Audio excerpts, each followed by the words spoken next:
Hey, family. Today, our guest is A'Lelia Bundles. Now, I'm really excited to be able to say that A'Lelia is now a friend of mine. She's been a shero of mine for some time, as has her very famous great-great-grandmother, Madam C.J. Walker.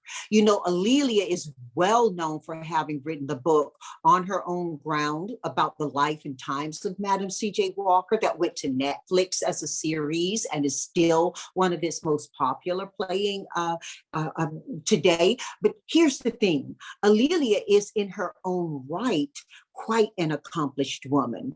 Beyond writing books, she's also been a network journalist and executive. And, you know, I learned a lot about the work that she did as she worked in the time in TV when there were only three channels, ABC, NBC, and CBS. And then there was PBS. She's contributed to all of them, and she's amazing in the work she has done.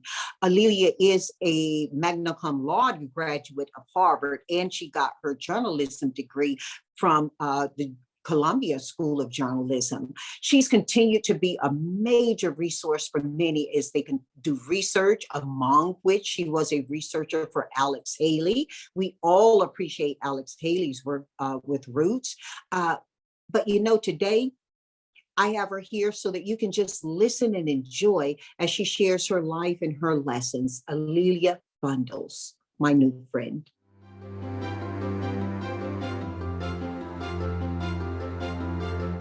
Wow. I mean, we met under some of the most incredible circumstances, didn't we, A'Lelia? Absolutely. What an amazing weekend to be with 1,200 accomplished, amazing women at the Bellagio. Yeah, at the Bellagio. And, you know, to manage that, and we were all very COVID appropriate, to manage that and to still have such a great greeting of hellos and first meets and seconds. And, you know, it felt more like a homecoming than actually people meeting people, didn't it? It really did. I mean, there were people that we ran into old friends, all of us, but everyone was there, had something that they had done. Nobody was bragging about what they had done, but you knew that everybody there was accomplished in some kind of way. And people were quite generous about sharing what they knew, about trying to help you do whatever you were doing. It was really a great weekend.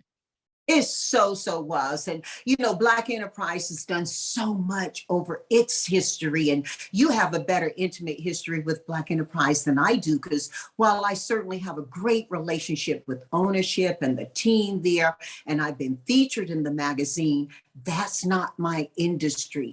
That's your industry. And to have them acknowledge us in this way and support us in this way, I'm still kind of bubbling from it, aren't you? Well, you know, and it really does mean something when your own community honors you. And I think we both come to this, to the connection with Black Enterprise, you know, in our own way. You have a personal relationship with the family. And I really feel fortunate that Mr. Graves was so kind in helping us to promote Madam Walker's legacy all along the way, featuring her in a magazine. And I think one thing that's particularly special to me, long before I met the Graves, my dad's company was one of the Black Enterprise 100 in the early days. And so I knew that it meant a lot to be recognized by Black Enterprise. And then years later, for the, you know, the work that I've been doing, like you know, you plant seeds. You don't really do it because you're looking for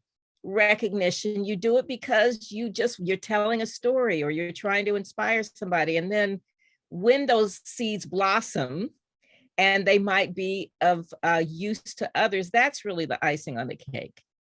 Well, I got to tell you, you are the cake and the icing in this instance. I mean, when we consider the huge work of your legacy and how you've taken that and not let it overpower you, you are a woman in your own right doing amazing and historic things. And I want to get into all of that.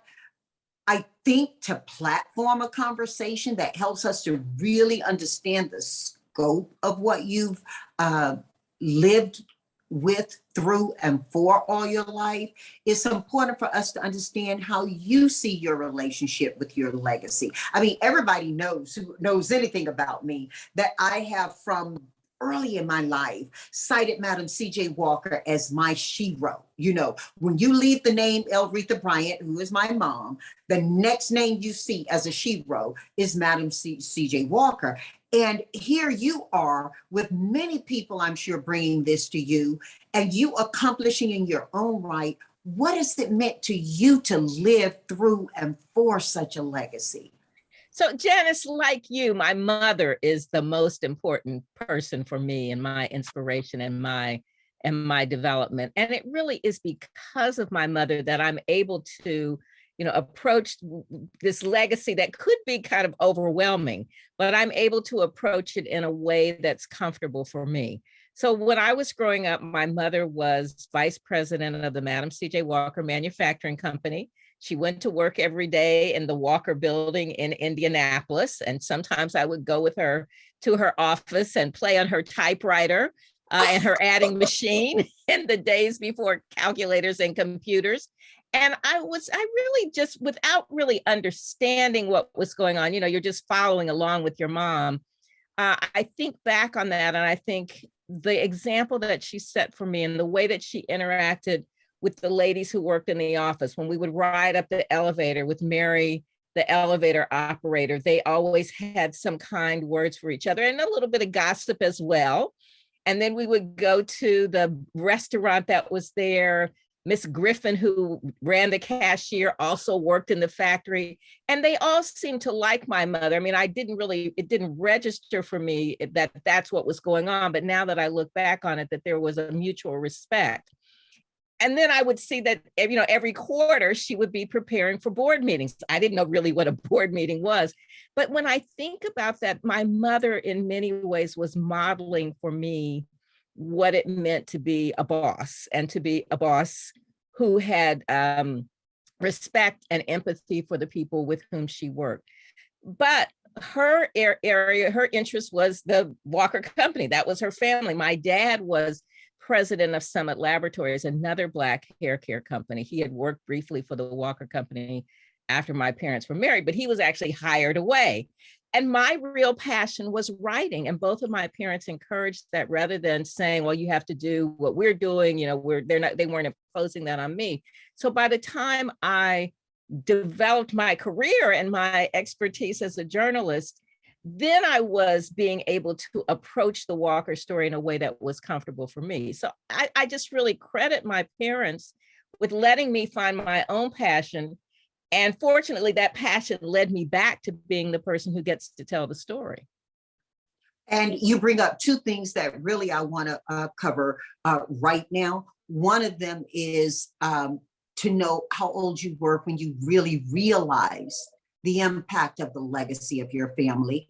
And then the second is more around your conversation about seeing your mom and understanding what it is to be a boss. So often today we hear people talk about being a boss lady or a boss babe, and it has very little to do with the empathy and respect for others, especially those who are in your enterprise or in your inner circle. It's all more about, being grandiose upon yourself. That's exactly right, being grandiose, and that was the opposite.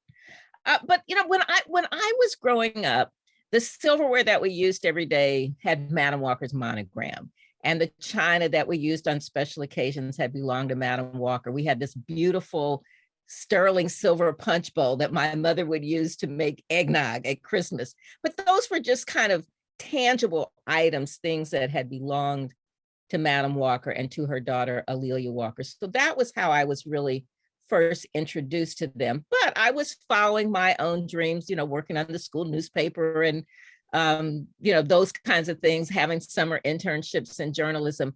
But it was really when I got to graduate school at Columbia in journalism that my advisor, Phyllis Garland, the only Black woman on the faculty, whose mother had been the editor at the Pittsburgh Courier, and Phil had worked at Jet and Ebony. And when Phil was my advisor and we sat down to talk about my master's paper project, and I gave her some, lame cliche topics. And at the end of the conversation, Phil said to me, your name is Alelia. And my name, of course, has this unusual spelling, A'', capital Lelia.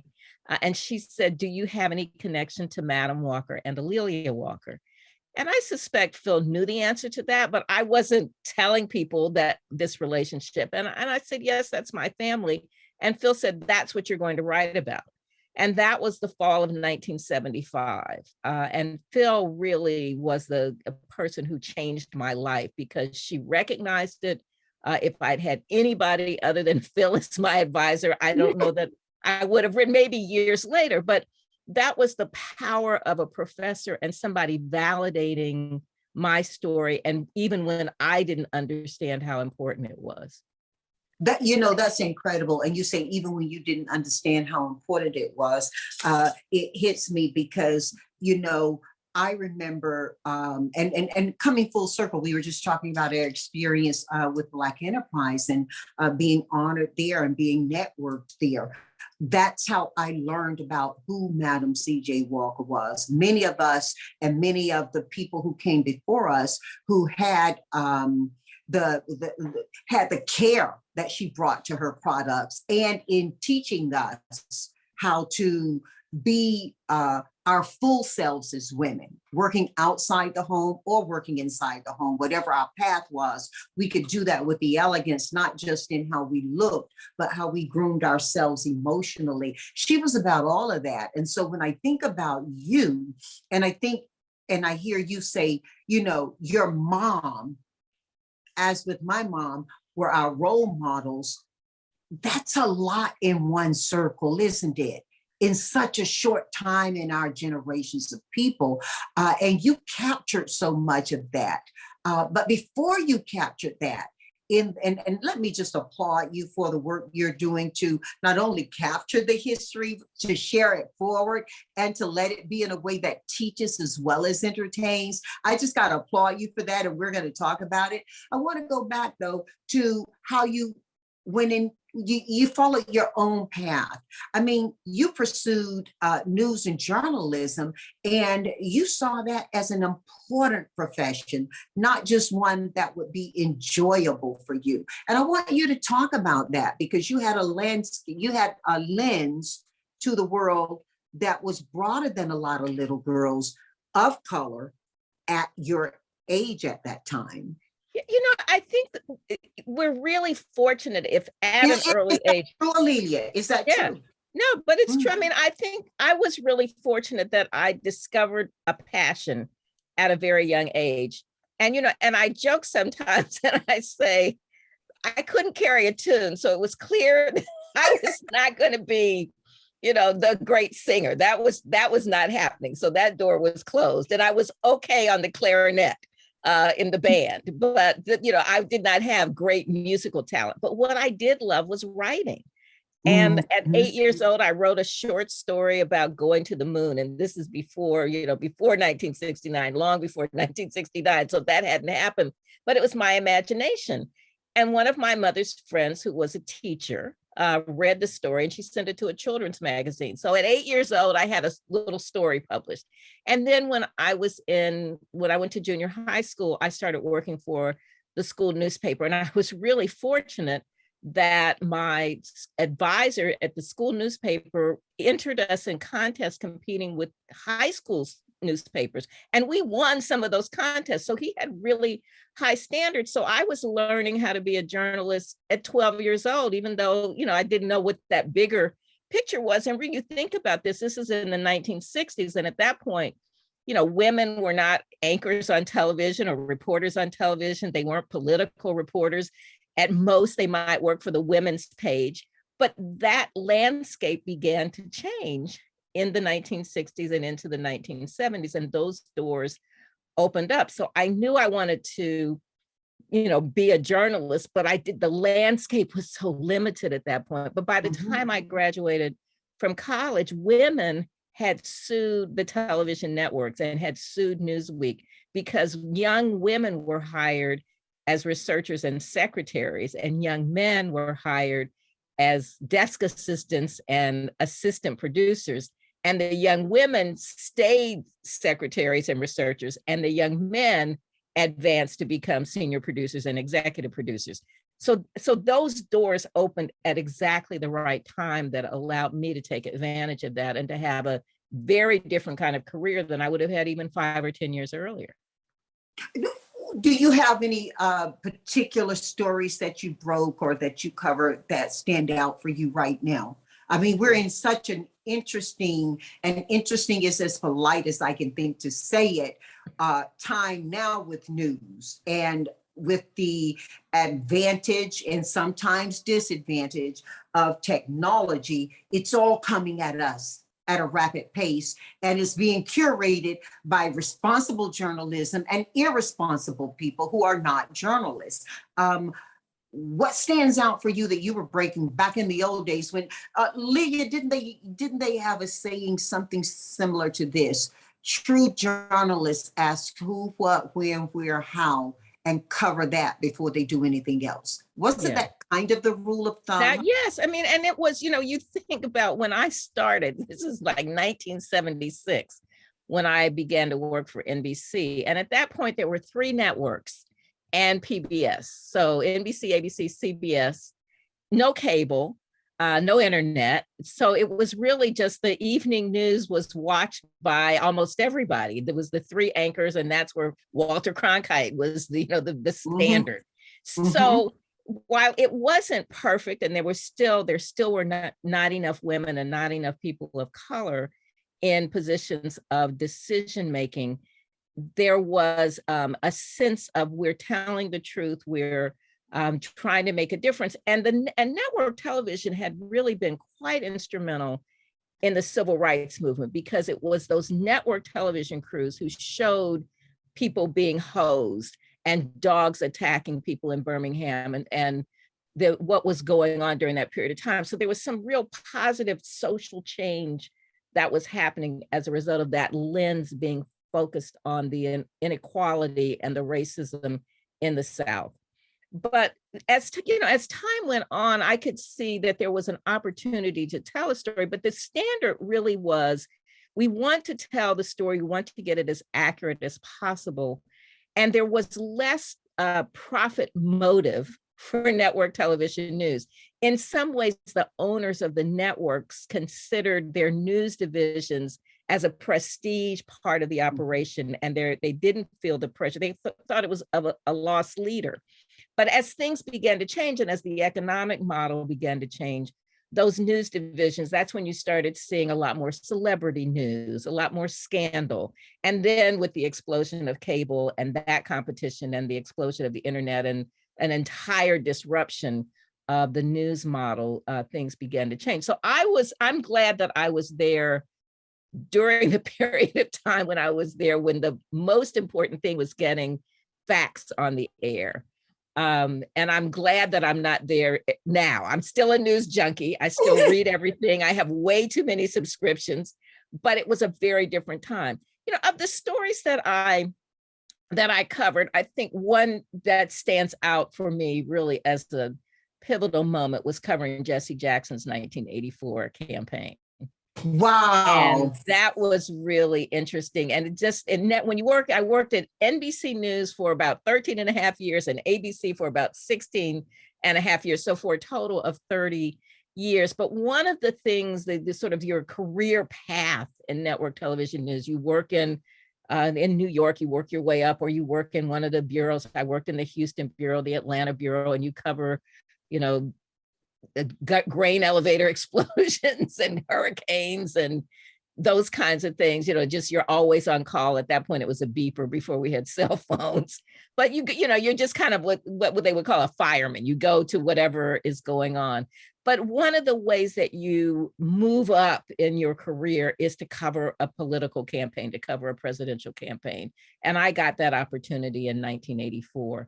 So traveled really all over the United States, including Central America, Cuba, Salvador, Nicaragua, with Jackson's campaign, covering the campaign, the convention in San Francisco in 1984. And it was just fascinating to see the Black folks who came out, who were, it was the hands that once picked cotton can now pick a president. It was those kinds of stories. And I do have this really fun memory of being in San Francisco during the convention, and Willie Brown was Speaker of the House in California at that point. And he hosted this fabulous party in some of the warehouses on the docks in San Francisco. And it was Jefferson Airplane and Sylvester and all of these entertainers. So that was the fun payoff for 9 or 10 months of not having enough sleep.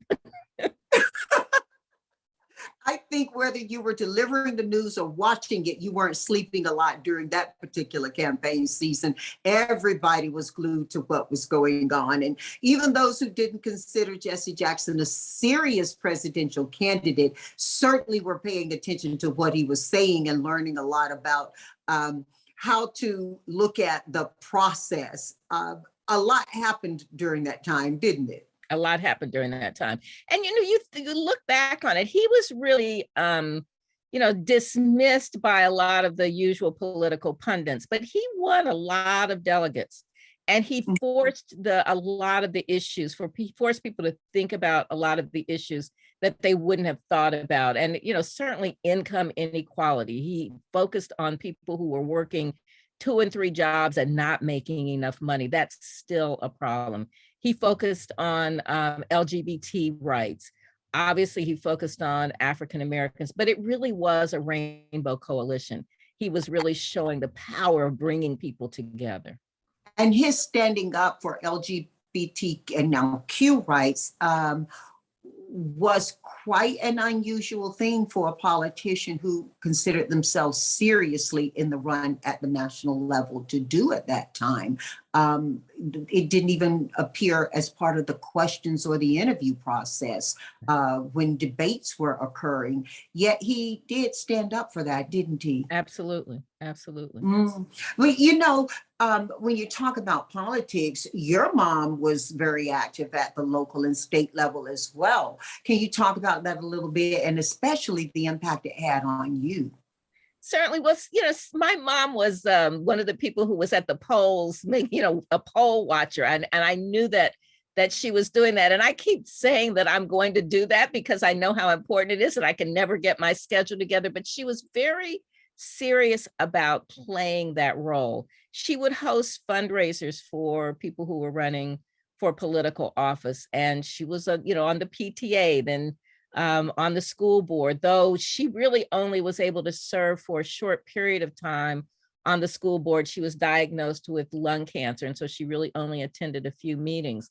But I know that was important to her because she saw the impact in the school system where I attended school. It was a suburb of Indianapolis, Washington Township, that was predominantly white, and I even say overwhelmingly white. When my high school had 3,400 students, and it was a 4 or 5% Black. And that was, throughout the school system. And she saw the impact when Black students were being suspended at a higher rate, when graduation rates were lower, and she wanted to make a difference. She really saw that by speaking up and lending her voice, that she could make a difference.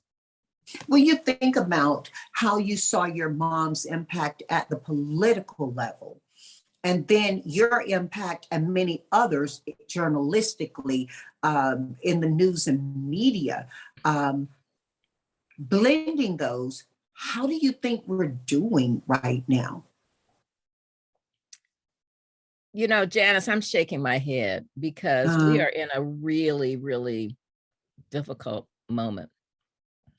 I think that every day when I get up, I'm paying attention to the news. I read Heather Cox Richardson's Letter from an American. That's the first thing I read every day. I read some newsletters, New York Times, and newsletters about what's happened in media overnight and what's going on in political circles. And we are really at a time where democracy is in peril, because there are people who really, they are interested in power and in getting elected and in denying the right to vote, in denying women reproductive rights, in making sure that Black history is not taught, in trying to suppress LGBTQ folks. So some of the doors that opened when I was graduating from high school and college in the early 1970s, where there were more rights for African Americans, the Voting Rights Bill, more rights for women, more opportunities for in corporate America, and a sense that diversity was important and valuable. Those doors are being closed, and we still have to fight, because we can't let those doors close. But there are, when the Supreme Court is arrayed against you, and when one political party is not interested in expanding the rights of all Americans, we are in a very, very challenging time. When you look at the role that media and news plays in that, how do you think we're doing? It is such a mixed bag. As you said, there are some people who are really trying to do the right thing, and then there are some people who are absolutely trying to subvert the process, who thrive on intentional disinformation and misinformation, and who know they are doing it. And then who have plenty of gullible people who go along with them, and they know that they're misleading people, but that allows them to get reelected. And so they are intent on keeping that a narrative that is not true. This whole thing about the election being stolen, when you listen to these, you read these tweets and you listen to these recorded conversations from leadership in the Republican Party, and they know that the election is not stolen. And they've changed their tune immediately because they want to stay in power. So I think there is some fabulous journalism going on. That's why ProPublica, Frontline, the Griot, the New York Times, the Washington Post. There are lots of places that are really doing great journalism. Judd Legum is a newsletter that I read every day, because he is doing a lot of investigative work on voting rights, on political contributions, on the pushback with school boards and teaching Black history. So I try to keep myself educated, and I see that there is a lot of great journalism going on, but it does make me concerned when Elon Musk now owns Twitter, because that means a lot of the people who are really intent on telling lies and spreading lies are going to have a more comfortable platform. As a journalist, you believe in freedom of speech. How do you see that being? How do you see objecting to him owning it being aligned with freedom of speech? Yeah, I mean, it's very complicated, because we don't really know exactly what he means by freedom of speech, because he's kind of all over the map, and because he has a lot of money, he is able to, sort of just to buy something, but not to have really thought through what this means. And so I've read a lot of the articles where he says one thing here, he says something else there. He's attacked people who have a more progressive point of view. Sometimes he's a libertarian. So I think we really won't know until we see what happens. But for me, free speech is yes, you're able to express yourself. You're able to say, in America, you can say whatever you want to say. But there's another line when you are attacking people and putting people at peril because you are making them a target. When you're trolling women, when you're saying on Twitter or on your network that, well, let's just go kill that person, let's attack that person. That, for me, crosses a line. There's something that's like yelling fire in the theater that the Supreme Court once said was over the line. And it's unclear now whether that will be considered over the line. There's so much to consider in that. I don't know if you're going to be doing any work going forward, A'Lelia, on what you've just talked about in terms of freedom of speech, how far is over the line or not. I'd be interested to read or watch whatever you do on that. But your body of work is really incredible. And just as we and little girls like me, when I was growing up, read about the phenomenal work that your great great grandmother did, I think people are going to be reading about the work you've done. When you think about all the work you've done, and I shared a little bit of it in our introduction of this conversation, and I certainly welcome you to talk about it. Where do you find most of your pride? And that may be an unfair question because I'm sure you love all of your work and you were intentional in all of your work. But talk about it a little bit. I mean, you know, you don't have to, as you said, we went for our great weekend where we met each other and we weren't walking around popping ourselves on the shoulder, but we were sharing our journey. And I'd love you to do a little bit of that right now about yours. We know that you are phenomenal in news and in media, and there's a lot more to you as well. You know, Janice, one of the things that I do take some pride in is being able to encourage others. And I tell this story, you know, some people call themselves truth tellers. And I say I aspire to be a truth teller, that I am a truth seeker. And that comes, I think, from my years as a journalist and as a person who researches history and who really taught myself history, because my history books in high school didn't tell our story. And I remember being a kid in the history class, and my recollection is that I was the only Black kid in the class. It was an AP history course. And the only time Black people were mentioned was as slaves. It didn't say enslaved as we now say, but slaves. And it literally said they were contented and they were better off as slaves because they were clothed and fed. Now, as a high school junior, I knew in my gut that that wasn't true, but I didn't have any research. I didn't have any facts to refute Oh my God. that. Oh my God. Oh my God. Alelia. Mm-hmm. I know it's what we. My 11th grade year was the year that I attended segregated schools for all of my elementary through. I'm emotional right now. You brought it to. Except the 11th grade, and I'd gone over to the white school and had a history teacher who espoused exactly what you're saying. And to this day, I have difficulty sometimes speaking, and I've talked about it publicly, or get particularly tired on my right side, where I bit so hard in my jawline, I broke it. Well, that same history that you're saying you were being taught, I was being taught in North Carolina, you were being taught in Indiana. Yes, I mean that's what those history books taught us. And it was the United Daughters of the Confederacy who had done a national campaign to influence what was in the history books. And it was a historian who was at Columbia named Dunning, who really basically said the Reconstruction was horrible, and it was, those Black people shouldn't have been in charge, and it was a failure, as opposed to the violence, the racial violence that caused Reconstruction to fail. And that's what most Americans have learned about history.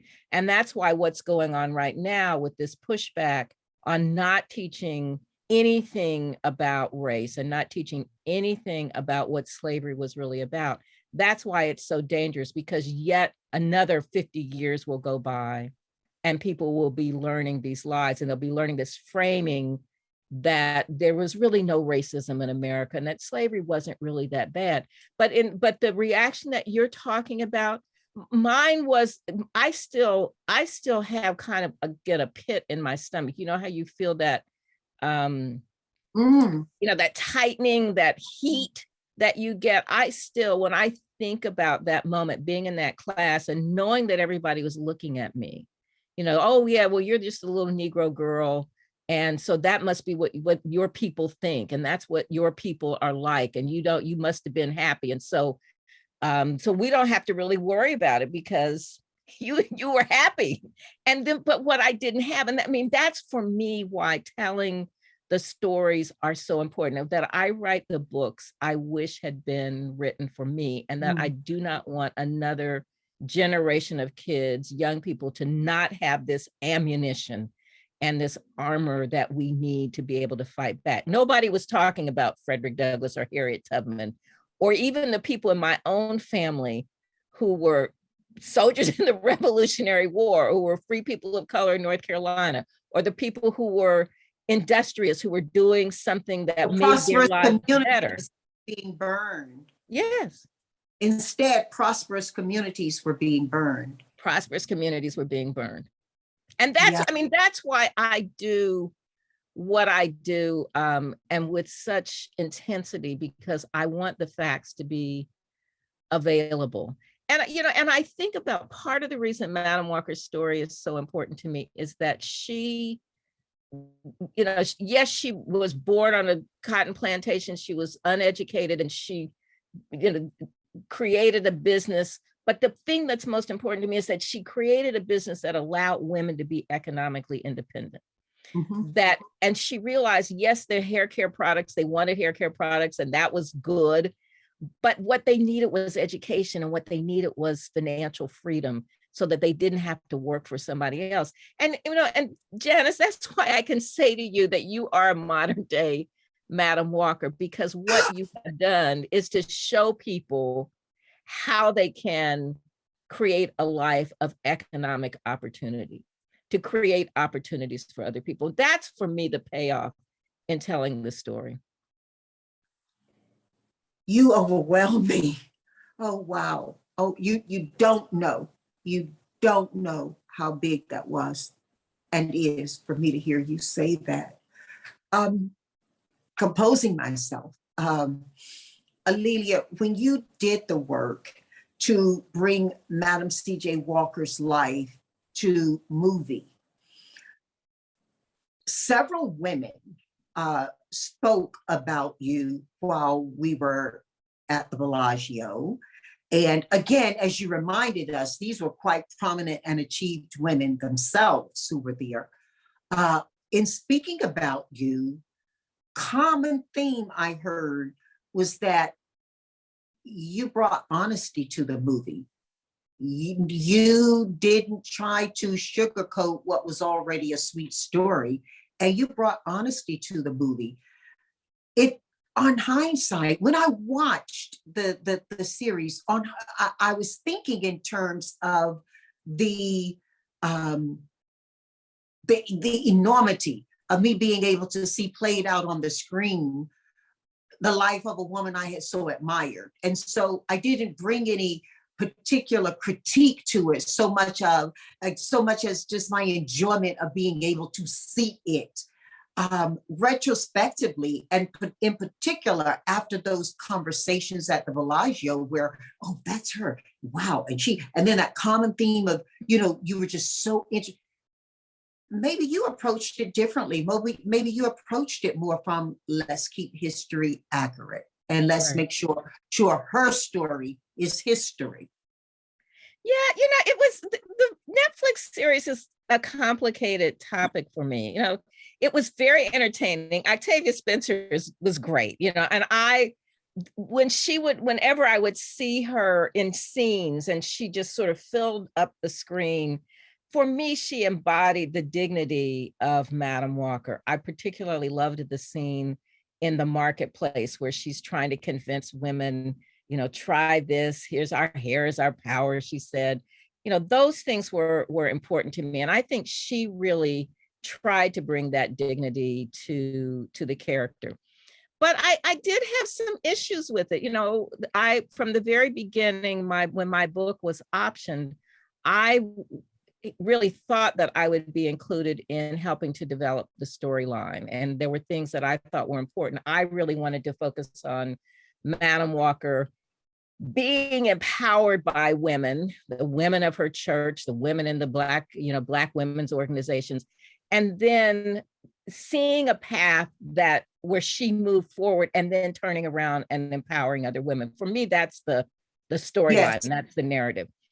But the head writer, I had a conversation with the head writer early on, and I thought we were going to have ongoing conversations. And she said to me she wanted to focus on the conflict between Madam Walker and Annie Malone, her main competitor. And I said, I think that's a part of it, but that wasn't the centerpiece of either of their lives. They were both very accomplished women.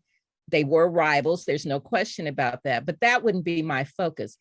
And because she did not like that I said that, she made sure I was excluded from the conversations when those conversations were happening with the studios. And they really lied to me about that process. But I had what was called script review. My contract said I had script review. So they had to let me see the script.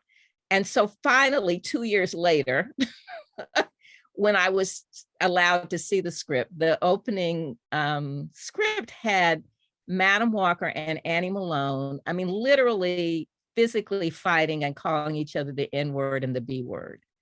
And I was appalled. And I said, they were trying to appeal to a younger audience. And I was hoping for Hidden Figures. And I felt like I was getting Housewives of Atlanta. And so I was able to object to that and tone that down. And I said, it's not that Black women in the early 1900s didn't know how to throw shade, but they didn't throw it like that. That was not. I had no clue before asking you that question of that. I just know that those women were saying you had fought to try to bring a real story to the screen. Yeah. And it's such a pleasure to hear you say out of your own mouth what that fight was that you had. Right. No, it was the fight. And at the same time, I've written some articles about it. At the same time, it's complicated because I was really, having worked in television for 30 years, but I was, nonfiction news versus Hollywood. I know the importance of a premiere and what that means. And so I was really very reluctant to speak out before the show went on. And the very first week it was the number one show on Netflix. Mm-hmm. And that, I think part of that was the star power of Octavia. And because it was, I helped make it that, and it was thank you very much, Madam C.J. Walker. Right, the star power, Madam C.J. Walker. But then people who knew some of the details of the story, they started kind of picking at it, and I just thought, the same things that I said to the producers. This is going to be a problem, and I'm trying to let you know because I know this story really, really well. And they kind of dismissed that. And, but those were the things where there was objection. Now, having said that, we're now 2 years later, and a lot more people know Madam Walker's name, and that's a good thing. But Janice, I'm working on other things. I mean, if you're in business, if you live your life, some things don't go exactly the way you want them to go, but you try to figure out what is it that I can take from this and what do I learn for the next project? So I'm working on some other things. And the book that I'm almost finished with is the biography on Madam Walker's daughter, who was totally misportrayed in the film. It was like, oh God, it just gives me a headache thinking about it. But I'm working on, I'm almost finished with the book about her. And I think that is this kind of thing that will warrant a series. But don't give away all of it, although true historians and people who care about it a lot have read and figured out some things, and whether what we read is true or not. But what are some of the biggest conflicts you see to how she was portrayed in the movie, to the truth? Yes. So for Madam Walker, I just wish there had been more about women empowering each other. I wish that Madam Walker's attorney, F.B. Ransom, that he was such a straight arrow. I wish he had not been portrayed as somebody who had this sort of made up cousin who was a pimp and a numbers runner, which really wasn't true. But it made it seem like he was kind of corruptible, and that was not true. With A'Lelia Walker, I think they totally missed the mark with this. She was a really dignified person, and they had her not being able to sing. Though Alberta Hunter, when I interviewed her, told me that she had a great singing voice. She was very much a patron of the arts, and she did not have a girlfriend named Esther.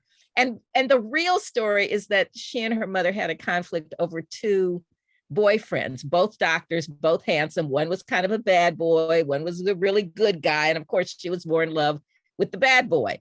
And for me, that's a much more interesting story than an entirely fabricated and girlfriend. a relevant one to a lot of women today who are living that it's classic. Well, I can hardly wait for you to finish this work you're engaged in now. How are we going to get to enjoy it, and how soon? So I'm almost finished. I'm editing the last 7 chapters of the book. And, editing takes, for me, it takes a really long time, but I'm almost there. So it should be out next year. Oh, I'm so looking forward to it. When you think about all the notable people in your family, including yourself, and all the people you met who are, considered to be quite important in the world theme of things. Is there anybody you've not met you want to meet now? Well, I'm just, when you were saying that, I was thinking about, how glad I was to be with you and to be with Sherilyn Eiffel in Las Vegas. I mean, Sherilyn is definitely one of my sheroes, and the hard work that she's doing. Her cousin Gwen was a good friend of mine. And I'm fortunate I didn't know that. I didn't know that. Yes. Yeah. Well, that was because we were actually, I think Gwen and I met in 1984 covering Jesse's campaign. A lot of the Black journalists who were on the scene at that point, all of us kind of rotated in and out of out of that convention. Well, of the people that I don't know. I have to really think about that, about who I'd like to meet. I think if I go back in time, there's some people, like, I really do wish that I could talk with Madam Walker. I really wish that I could interview a young Sarah Breedlove. I would love to be able to do that. Well, so many young people, and especially women, are listening to you right now, whether they're looking to journalism or media as their career, regardless of how they choose to live their professional lives. What are the lessons that stood you well that stand now? For instance, Olivia, when you were just talking a few subjects ago about traveling around the world to these different places, some of them not the safest places in the world, during your coverage of Jesse Jackson's presidential campaign, immediate in my mind was, were you traveling alone? How well taken care of were you, how much pre-planning, those kinds of things about a woman out there who's really working out there. Share some of your advice to the people who are listening now. I don't mean just to women. It's just that there's so many women who, by being female, are going to have implications to how they work. Well, one of the things about working in network television news is that at that point, you were always working with a team. It's very much a team endeavor. So I was not really by myself. I look at some of the women now who are covering the war in Ukraine, and knowing just how dangerous that was. I never covered wars, and so I didn't have that experience. Though, because of all of the death threats against Reverend Jackson, we had to get bulletproof vests. We had to be fitted for bulletproof vests when we started on that campaign, because there was just a lot of fear about what might happen.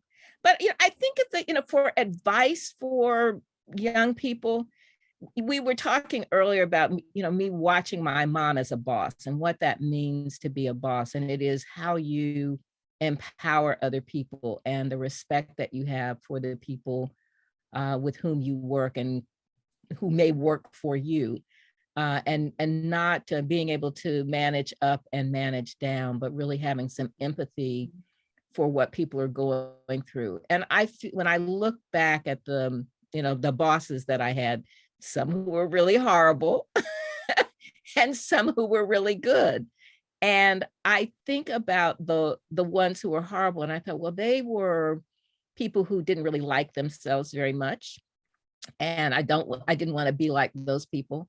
And then I look at other people who saw things in me that I didn't even see in myself. Sometimes they were older and they were mentors. Sometimes they were my peers, but they just had that knack for helping people develop their talent. So that's the kind of person that I like to be. And at this stage in my life, it's really important to me to be able to make myself available to younger people. Now, like you, I'm like overwhelmed. My schedule is crazy. I don't always have as much time as I'd like, but to be able to find 15 or 30 minutes to have a conversation with a young person, to let them know they're on the right track, to encourage them. I just think that's so important, because other people did that for me when I was growing up, and people made time for me. So that's important. And I think another thing that I try to say, well, two things, and it's about money. One is, one of the things that somehow I learned this lesson early. Maybe it's because when I came home from college my first year and I had a $200 credit card bill, mainly from buying records.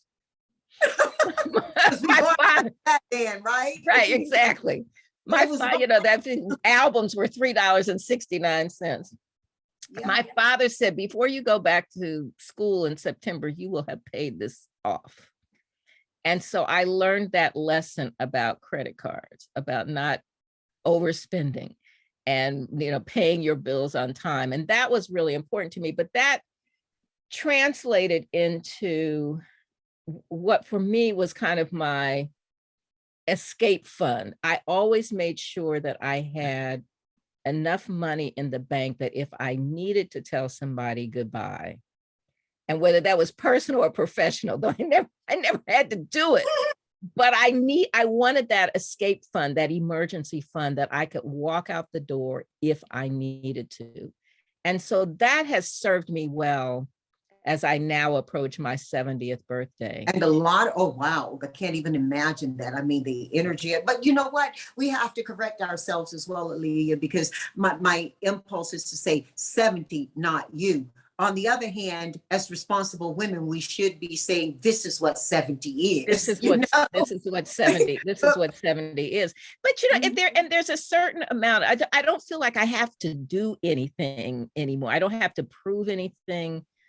What I want to prove is just that it's important to give back.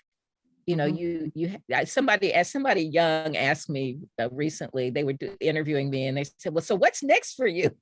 I'm like, nothing, which isn't entirely true. I mean, I'm still going to be on an advisory board. I'm still doing things. I've heard, Aaliyah, you're the first person I've heard who says, ask me what's next for me. Nothing. I've earned the right. Oh, but no, of course. Talking about those credit cards and your dad having you pay it off. One of the things, you're giving that like to the young folks out here. But I got to tell you, that's advice to a lot of people, because over the last few years, so many have gotten comfortable with low and no interest rates that they're getting shocked now as they hear interest rates may be going up, and how do we reinvent how we spend, because most people spend and don't invest, right? And so, they're having to think that. So I think your advice is going to penetrate a lot of generations. I hope so. And, and I just think, I really am, I'm fortunate that I did have a corporate job for a long time, but that meant that when I got a raise, I really did follow that advice. Save your raise, put that raise in the 401k, or, make sure that you're putting that aside. Don't spend your raise just because you got it. And I know that things are really challenging, especially younger generations. Student debt is really serious. And that prevents people from buying a home early and developing equity. All of those things are very real. But I think it's important for us to be conscious of that, because it does, if you buy the $1,200 purse because it's cute and because your girlfriends are going to say, oh girl, where'd you get that? You could have used that $1,200 for something else, for compound interest. So for me, it's like, well, no, it's not that you should never splurge, but I just really believe in making sure that you have that emergency fund. You know, Bishop T.D. Jakes, I attended his International Leadership Summit in Charlotte just over a week and a half ago. And one of the recurring messages he was sharing that was so well received, and by many, the first time they were hearing it. And this is a leadership conference. This is serious leaders from across the globe who were in attendance there. One of the things he was sharing is very much around what you're saying. So you're sermonizing, girl. He was sharing, he was sharing, you know, he wasn't telling people not to buy Gucci. He was just saying, invest as well and own stock. You know, he's at a point where he doesn't need a label to signify how well made or important his suit is, because it's got his name in it anyway, you know, it's his brand. And his message was, you've got to be very thoughtful about how you're spending. And one of the things that I've taught over the years is learn the difference between spending and investing. And I sat there at the tutelage of Bishop Jakes, and he's saying this to, you know, millions of people who are tuned in, and over 11,000 in that in that stadium, I believe. He's giving your message. He's giving your message to them. You know, it's okay to go buy the stuff as long as you're investing in yourself as well. Don't just buy the stuff, buy the stock. Right, exactly. Yeah, where are you putting the money? You know, and I think another piece of the money, and that was very Madam C.J. Walker as well, wasn't it? Right. Yes. Listen, I, you know, one of the things that I noticed as, you know, as I saw what she was doing, that she had started, you know, this business, and it was popular. Lots of people were buying her products, but by the time she died, there were tons of people who were calling themselves Madam this and that, who had developed other businesses because obviously it was prosperous. But she had started investing in real estate. She owned property on Central Park West. I wish I still had that property, but in New York.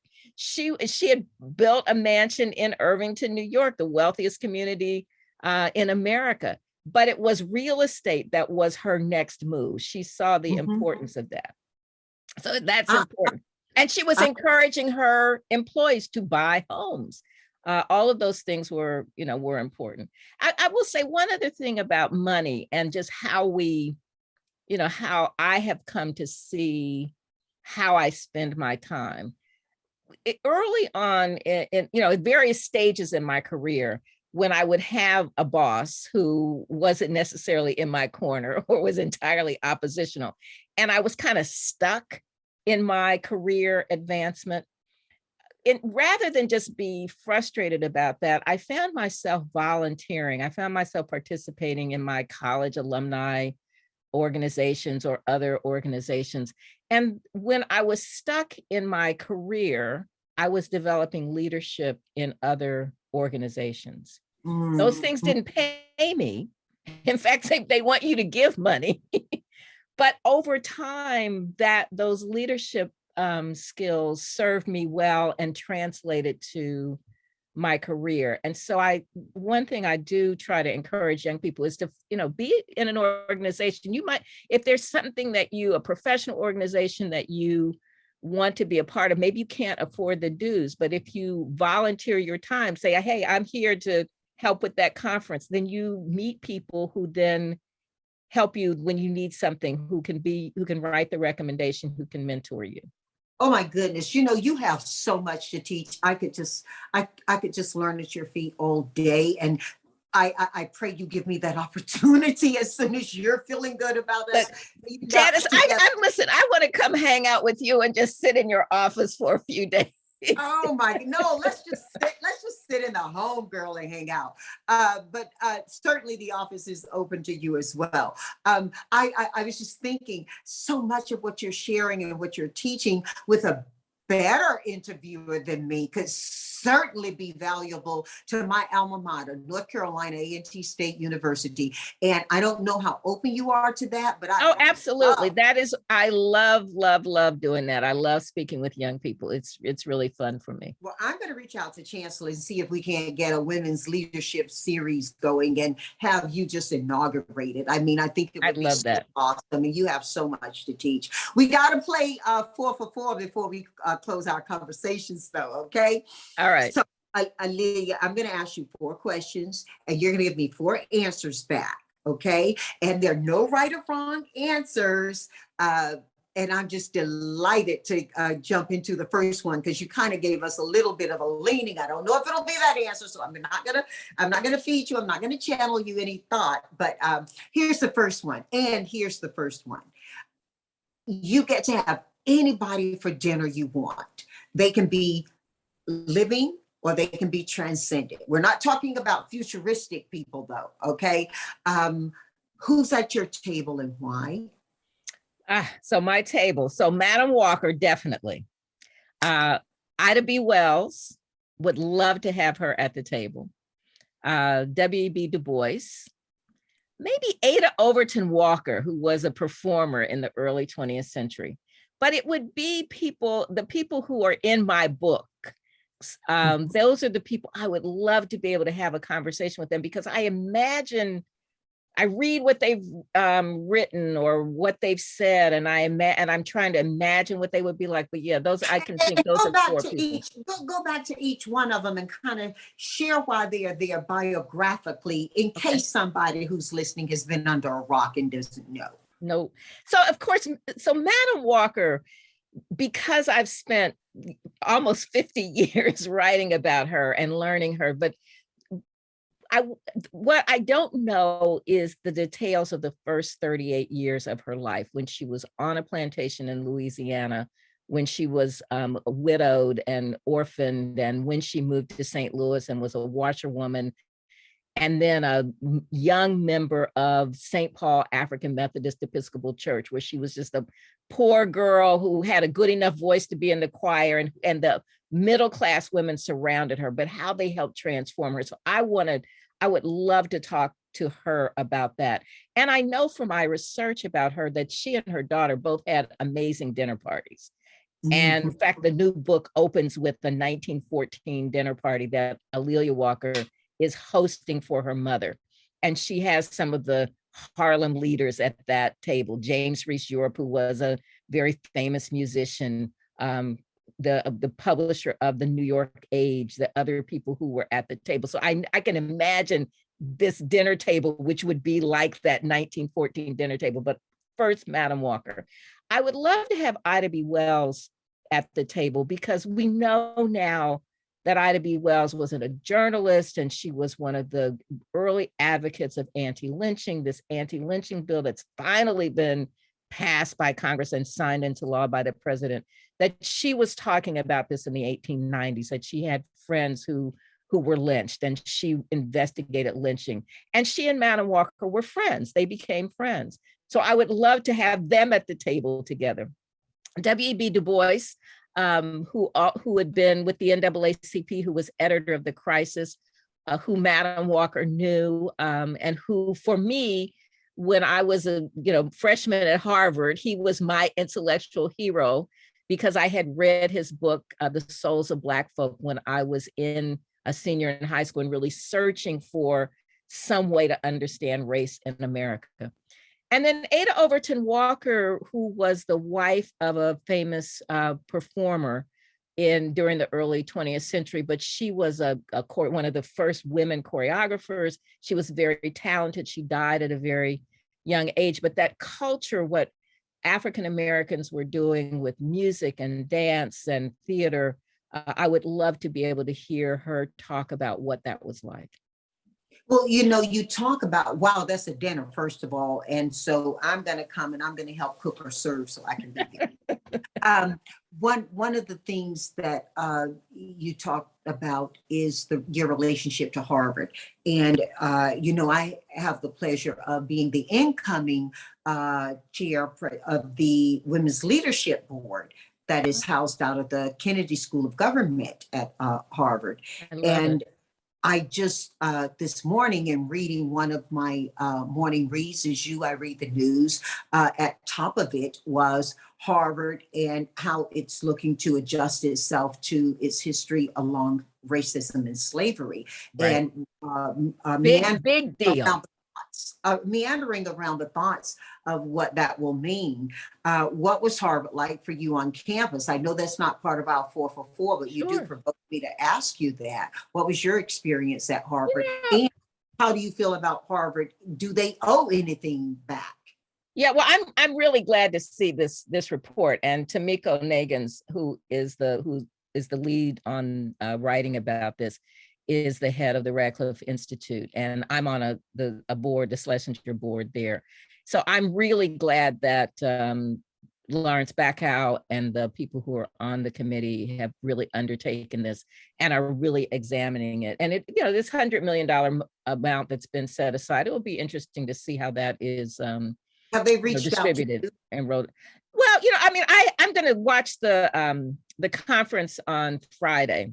Okay. And because I've been in some meetings, but I'm definitely not part of the committee, but I have been aware that, that Tamiko Brown was working on it and knew that this was coming. And then the work that Drew Faust began to do in 2016 with one of the early plaques. So it's important that, that Harvard is doing this. And, it will be interesting to see how they lead, because we are in a moment where, especially with the Republican Party, where there's an entire denial of the fact that there's racism and that there's systemic racism and that there's a legacy of slavery. So it's important that, an entity like Harvard take a lead role, because it will force the conversation. So I'm really glad that is happening. And did you attend Columbia as well? So I went to Columbia for graduate school in journalism. For me, Harvard I actually am so glad that I went to Harvard. It was really my dad who wanted me to go. So it was Radcliffe was the girls' school, the women's school. So I was admitted to Radcliffe, but at that point, all of your classes were at Harvard. And my dad really wanted me to go. I wanted to go to New York. Because I grew up in Indianapolis and New York was exciting and I wanted to be a Barnard. Big Apple. That's right. And my dad did not want me to be in New York at 18. And so anyway, he did. Why not, Aaliyah? Exactly. He did some dad psychology on me, and I ended up, in Cambridge instead of in Manhattan. It was the right thing, and then Manhattan for graduate school. But it was really overall a good experience for me. Now, I will say, freshman year, when my girlfriends were at Spelman and having a much better social life than I was ready to go somewhere else. But once I started working at the radio station and I was a jazz DJ, and once I kind of found my niche, then I was okay, because I had, I found a little world for myself. And it also was good for me in this sense that I had always been almost, if not the only, one of the only Black kids in the advanced placement classes. Mm-hmm. And so now there were a whole bunch of other Black kids who were good students. And so I didn't feel kind of, weird anymore. So that was important. And the community, the friendships that I've been able to develop, I'm really glad that I did go to school there. And that doesn't mean that everything was perfect, but I'm glad that was my college. Well, I'm glad to have a presence on that campus as well. And I think that wherever we can have a presence, we can have an impact. And so absolutely. And you have to be present. Absolutely. I'm so glad to hear that. And I want to hear more about what you're going to be doing at the Kennedy School. Absolutely. We'll meet up on that. I'll be happy to share that. In this moment about you, I do have to ask you 2 for 4. Okay. 4 for 4. I'm adding myself and changing it to 5. I'm inviting myself to your dinner. Okay. But let's go 2 for 4. What are you listening to and right now? And that can typically be music. It can also be in a particular podcast you're listening to. I really want to know your music though, and why. So, well, I do a lot of Audible books, and I'm listening right now to The Violin Conspiracy by Brendan Slocum. It's a novel about a young Black violinist whose Stradivarius violin is stolen. And he's from North Carolina. I mean, so it's a really good mystery. How did he get that Stradivarius? Well, you have to read the book, because I don't want to give it away, but well, as an author, you are legitimate, right? Exactly. So people go read.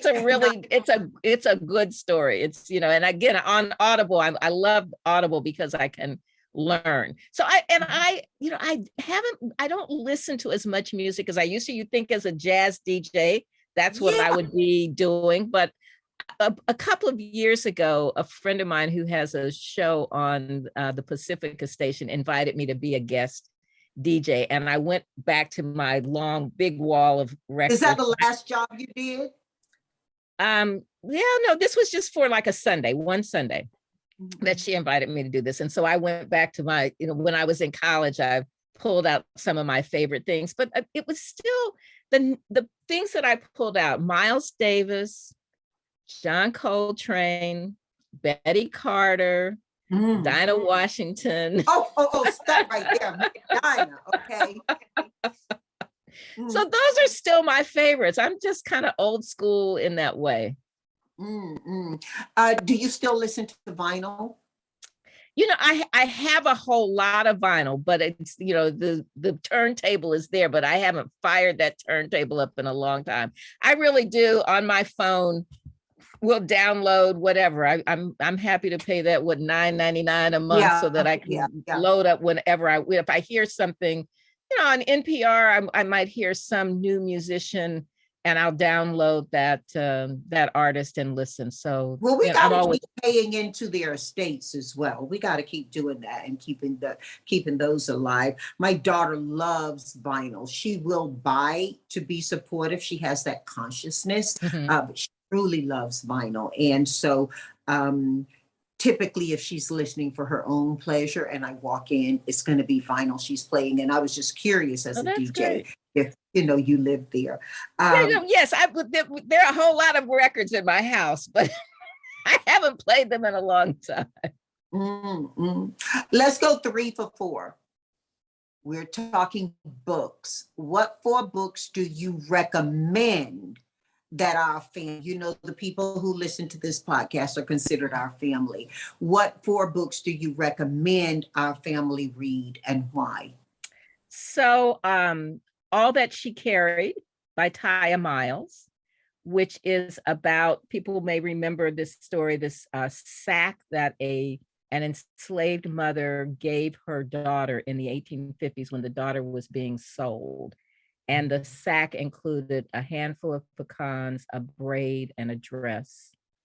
And then she said, and filled with love. And that sack was discovered years later with those words embroidered on it. And it's now in a museum in South Carolina, but was on display at the National Museum of African American History and Culture in DC a couple of years ago. But it tells the story of this, it traces this family, but it also traces Black women. So All That She Carried by Taya Miles is something I would really recommend. The Color of Law by Rothstein is about redlining and real estate and why Black folks' homes are not worth as much as they should be because of the intentional federal policies and banking policies. A book that really affected me when I was very young was W.B. Du Bois's The Souls of Black Folk. Oh, yeah. Because at that point, I had never read anything that really framed the history of racism in America. And it just had such a huge impact on me. So that was important. And then I would love for people to read my book, if I could say that, On Her Own Ground, The Life and Times of Madam C.J. Walker. So absolutely. And when your next book comes out in 2023, will it be? Please come back and let's talk about it. Let's do a conversation about the book. Well, I'd love to. And in part because A'Lelia Walker's, it's like very hard to be the daughter of a famous person. And so she kind of gets in the shadows. But what I've tried to do with this book, which is what I tried to do with On Her Own Ground, is not just tell that person's story, but to tell the story of Black people in America. And the chapter I just finished editing is Alelia Walker's visiting her third husband, who is the number 2 at the Veterans Hospital at Tuskegee in the mid 1920s. And that hospital was built because Black World War I veterans were not admitted to the veterans hospitals in the South because of segregation, and they were put in segregated wards in the North. And so President Harding agreed to build a Black hospital. But that Black hospital was opposed by some of the racist Alabama politicians. And they basically said, we don't want any N-word doctors. We don't want them running things. We don't want these Black people to have any power. And they were using the same kinds of language and attitudes that we hear now about people who are trying to deny voting rights. So that history, I'm trying to weave that history in and to show how it still applies to today. Wow. Okay, we're going 4 for 4 now. You batting 1,000. If that's a good number for you. Here we go. I want you to share 4 pieces of advice that either you were given or that you innovated that you think can be very helpful to our family right now. And if it's advice that was given you, will you please show homage to whoever gave it to you and mention them as well? I think it's important that we honor the people who teach and reach us during our journey. So I think one of the first pieces of advice I ever got was my mother telling me, make sure you have a dime to make a phone call. Now, that will mean for young people, that means nothing. But the essence of that lesson is make sure that you have your own money. If you need to get the Uber, make sure you have a credit card. Make sure you have a connection too, right? Right. Make sure you have a connection. So that was important. It's like, just make sure you can take care of yourself. Girl, another piece of advice I got. Hold on, Ali, that is so funny because I remember that kind of advice too. You know, make sure you leave here and keep so you can make a call. Wow. And you're right. The bigger lesson in it is still relevant, but we young chicks have lived through some change. Literally and figuratively. Literally, right. But yes, when a dime could be a phone call, that was when you had to find a phone booth. That wasn't decorative, right? That was, you go to London now and you see those red phone booths and it's all about taking a picture, right? Right, exactly. So another piece of advice, years later, Alex Haley was a mentor and a friend. And at one point, Alex was going to write, a book about Madam Walker and do a mini series. And when we met, I had just finished that master's paper at Columbia. And he said he was going to hire 5 or 6 researchers. And I said, excuse me, Mr. Haley, but I've written my master's paper. I'd be happy to do the research. So through that, he became a mentor. And I did the research for a project that he never finished, but he came into my life in a way, I think, to create that runway for me to write my own book. But one of the things he said to me is, you should write a book. Writing a book will change the way you are perceived in the world. And he was absolutely right. It gives you a platform. He didn't say it in exactly that way, but it was really important advice that, writing a book or creating some platform that allows you to have a place where you can have a voice is really important. My dad telling me to pay off my credit cards, really important, because the foundation of that is to make sure you have good credit, to make sure that you're not in debt. I mean, obviously there's some debt. If you buy a house, you're going to be in debt until you pay that mortgage off. But, manage your money was that lesson. And then I would just say the other lesson is have fun, take care of yourself, and I don't know that I can attribute that to anyone. My mom taught me how to take care of my skin. That was important, but it's that self-care that's really important. And that has come from a lot of different people, and just from my own observation, when I see people who take care of themselves versus people who don't take care of themselves. But self-care really, really You important. do realize, Alelia Bundle, that your first and your last answer to the questions I asked you were your mother. Absolutely. You and I share this. Whenever you talk about your mom, you get a little, special glow. It is to have a mother who you knew had your best interest at heart is everything. And we are particularly blessed because we have enjoyed I think the presence and the gift of women who are smart women. Even now, my mom is where I go for my first and best advice, and she continues to deliver so smartly into my life. Wow, we have a lot to live up to.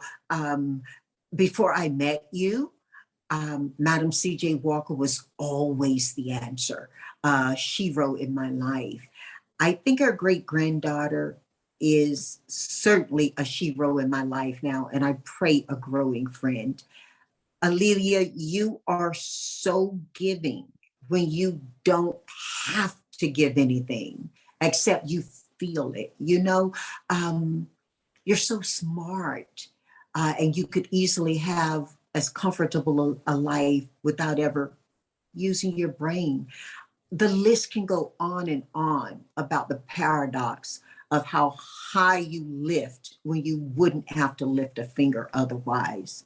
I don't know what is motivating you to continue to give to us. I certainly pray it continues. You're incredible. You're incredible. To be able to know you, build friendship with you, is pretty big for me. And I'm so grateful you Janice, come on. You don't know this, but the first time I saw you was in Washington when you were receiving an award from BET. You were on the stage, and I was there. It was one of their big awards nights. And I thought, wow, that was years. That's been a long time ago. It was the first BET Honors Award. I was in Europe. I was actually in England visiting family, and I got a call from Debbie Lee, and she said she wanted me to be her first entrepreneur winner. I didn't even know Debbie Lee knew who I was, although certainly I knew who she was. And I thanked whoever was on my team who broke down and trusted and gave my cell phone number to her. And I remember going in there that night, and I was so overwhelmed at the company she had placed me in.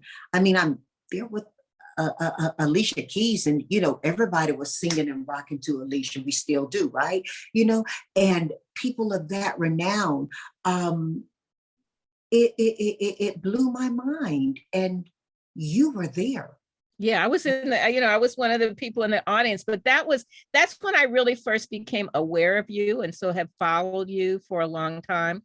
But to then meet you when we were both basically getting our makeup done, and for you to be so warm and so open to me, that means a lot. It really does. Oh, girl, I was nervous meeting you. I was so nervous meeting you. Well, then we both were. I'll remember this moment forever. And then sitting at dinner, as you said, it was so incredible. And, we also had Yolanda Adams at that table. Right. And I don't know about you, but there have been many air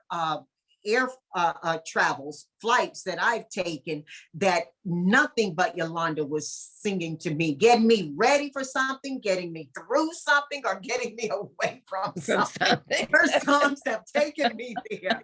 And we all got to be with each other that night, didn't we? That was incredible. Let's make sure we're with each other again.